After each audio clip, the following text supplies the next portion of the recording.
The woman who came with the rain. The wind swept across the open land like the earth was breathing out slow. It bent the tall grass and touched the hills as darkness fell. The sky looked like old copper, heavy with clouds that promised rain. Down the dusty road that was barely more than an animal path, came someone on horseback. She wore an old blanket and carried a quiet that seemed older than the land itself. Jake Rivers saw her before she got to his house. He was cleaning his saddle by lamplight, the barn door open to the cold air. When he heard horse hooves, soft and careful, he stood up. His heart squeezed tight like someone had called a name he couldn't remember. He looked through the misty air, and there she was. She didn't speak right away. Just got off her horse, her body moving like the end of a long story. The horse snorted, steam coming from its nose. She walked onto the porch like a ghost trying not to wake anyone. Then thunder rumbled far away, and she lifted her head and knocked on his door. Twice. When he opened the door, her eyes met his. They were dark like wet dirt, wide but not scared. Rain ran down her face, but she didn't move. Her voice was quiet but strong. "Can I stay here tonight?" For a moment, everything stopped. Jake didn't answer. Instead, he got down on one knee. Not to pray or be polite, but something stranger. Maybe a memory of something good or something he felt bad about. He reached toward her blanket, not to take it off, just to see if she was real. Her boots were old and cracked. Her braids were loose from the wind. There was mud on her dress and a quiet sadness that hung around her like smoke. She didn't come inside yet. Inside the cabin, the fireplace still had some warmth. He stirred it gently and added 2 logs. She moved carefully, looking around the room without touching anything. Her eyes stopped on the old photo on the shelf. A woman in a white hat with a crooked smile. Jake saw her looking and turned the photo face down. "I don't ask questions," he said finally. "But if you want tea, I have sage and honey." She nodded and sat in the wooden chair by the fire. Her fingers, graceful but rough from work, opened and closed like they remembered another life. He made tea without talking. Steam rose between them like ghost light. When he gave her the cup, their fingers touched. Neither pulled away, but the moment passed like a candle flickering. "Thank you," she whispered. He just nodded. After a while, he spoke again, his voice rough. "You're Red Eagle's daughter, aren't you?" A pause. Jake looked down at the floor like he was searching for words in the wood grain. "Thought you left these parts.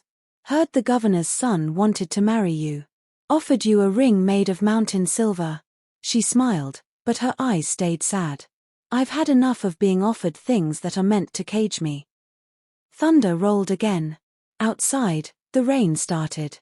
She drank her tea and stared into the fire like she was trying to remember something no one ever told her. The orange light made her skin glow like carved wood. "Do you ever hear your ghosts?" she asked suddenly. He looked at the fire too. "Sometimes," he said, "but mostly they just watch." Night got deeper. He gave her the bed, pulling clean sheets from the chest. She didn't argue. He made himself a place to sleep near the fire, using his coat as a pillow. As the wind sang through the cracks in the walls, the cabin filled with a quiet that felt better than warmth. In the dark, her voice drifted. "Storm." He thought she was talking to him, but when he turned, she was already asleep. He dreamed of a red ribbon caught on wire, whipping in dry wind. She dreamed of a black horse on a high hill, its rider's hair flying like smoke. A brother's laugh echoed off canyon walls. In her dream, the world still knew her name. Morning came quietly. Snow had fallen during the night, just a little, but enough to soften everything. He woke to the smell of oats and horse sounds. She was already outside with no coat, sleeves rolled up, feeding his horses like she'd done it every morning of her life. Her breath made clouds as she whispered to them in her language. His horse nuzzled her shoulder like a blessing. He watched from the window, one hand on the glass. Something stirred in him. Not wanting, not yet. Something deeper. Maybe knowing her somehow. He put on his boots and joined her. She didn't say hello, just handed him the feed bag. They worked together like dancers who once knew the same song. She started humming a low, old tune that seemed to come from the earth itself. He didn't ask what it meant. She didn't tell. Later that day, they rode into town. His wagon creaked under the hay. She sat beside him, hair braided now, back straight. The road got narrow between pine trees, then opened into the bones of Cedar Falls. People stared. Whispers grew like weeds. Martha crossed herself as they passed. A child was pulled inside a doorway. At the store, Sheriff Davis met them halfway, hat in his hand, mouth set in a hard line. "Jake," he said slowly. "Small town, sharp eyes." "I haven't done anything wrong," Jake replied. "Not yet," the sheriff said, "but they'll talk like you have." The woman beside him didn't flinch. She walked into the store with him, chin up. Bought sewing needles and soap, paid with silver coins. A young boy stared at her from behind a box of apples. She bent down, smiled, and gave him a carved wooden bird from her pocket. The boy laughed. His mother didn't. That night, after dinner, Jake went outside to smoke. There on the porch, leaning against the door like a warning, was a broken arrow.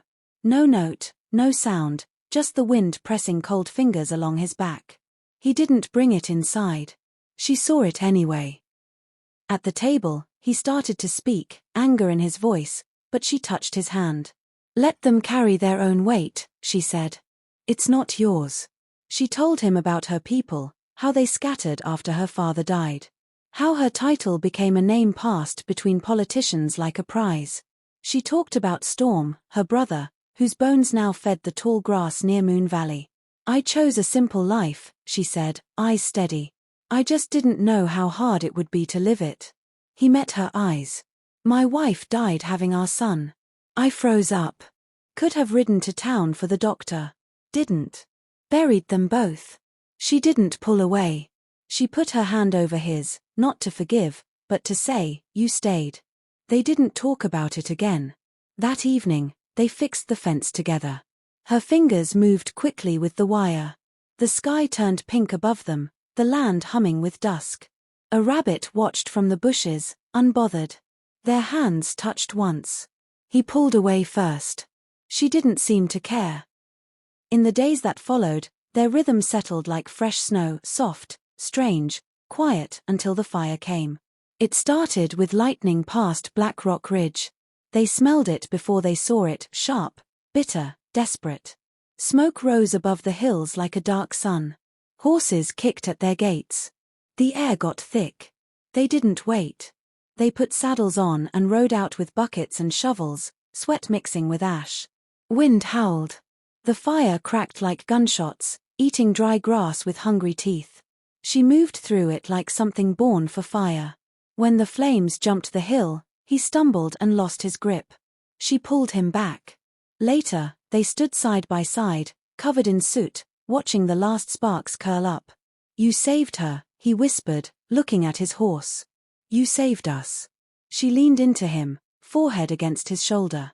"I only did what you would have done." For a long time, they didn't move. Then he said her name slowly, like a secret coming back. "Rain." It tasted like wind and water and cedar smoke. She closed her eyes. "First time you've said it. It wouldn't be the last." The next morning, they sat on the porch, the arrow still by the door. Sheriff Davis rode up quietly. "They started a petition," he said. "Don't want her here. Say she's stirring trouble." Jake stood. "I don't care." "I know," Davis said. "But I thought you should hear it from me." He left. Rain didn't ask what was said. She already knew. Jake stared at the horizon for a long time. "You can leave tonight. I won't stop you." She crossed her arms. "I stayed once. I'll stay again." A pause. "Don't run." He looked at her then, really looked. Saw not a princess, not a symbol, but a woman shaped by wind and loss, standing taller than any of them. That night they sat by the fire again, this time closer. When their shoulders touched, he didn't move away. She reached into her bag and pulled out a feather white as milk. "Tomorrow," she said softly, "we visit your wife." And he nodded. Because love doesn't always come with trumpets or promises. Sometimes it knocks quietly, soaked in rain, and waits for you to answer.